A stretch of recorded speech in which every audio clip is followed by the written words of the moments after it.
Hey guys, Colin, Sean. Today's Boiling Point, we're going to talk to you about 2 stretches that you can do at home or virtually anywhere with the use of either a couch, a bench, or anything you can sit on. So we've used the bench today.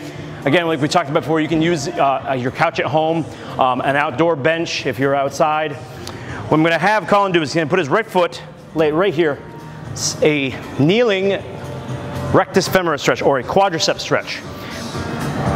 Dual action, but what's going to happen is as he has his leg in front of him, he's going to make sure his knee doesn't go too far past his toe. So if you were to lean forward and stretch his hip, because that will stretch the front of his hip, what I'm going to ask him to do is squeeze his back end, squeeze his butt right there. Should feel a big stretch in the top of his right hip by the belt line and all the way down his thigh. Now, if you were to squeeze his quad and then lean back towards me, should feel a nice stretch in his thighs, right here in the front of his thighs by his rectus femoris. All right, you can go back and forth between those drills and both legs, stretching your hip and your quadricep, just like you would if you were in a seated position, or standing position.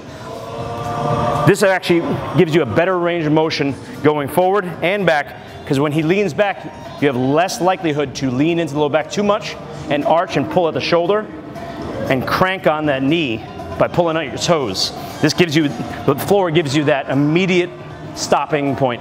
So as he comes back up, he would switch both sides. Second drill we want to show you, groiner to a bench. So straddling up on the other side, his hands on the side of the bench here. Getting in push-up position, sending his legs back.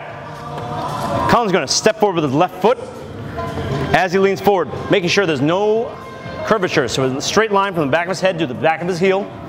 He's not arching, leaning too far back. Again, that same position, we're keeping everything safe. We're not hyperextending our lower back. You should feel a big stretch in the right side of his hip. Now he switches legs, he steps back, switches sides.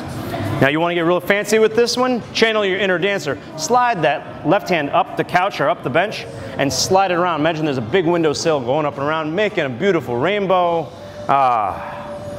Looking so pretty. Look at those lines, folks. Practice a couple of those, do 3 or 4 per side, and do this 2 to 3 times a day.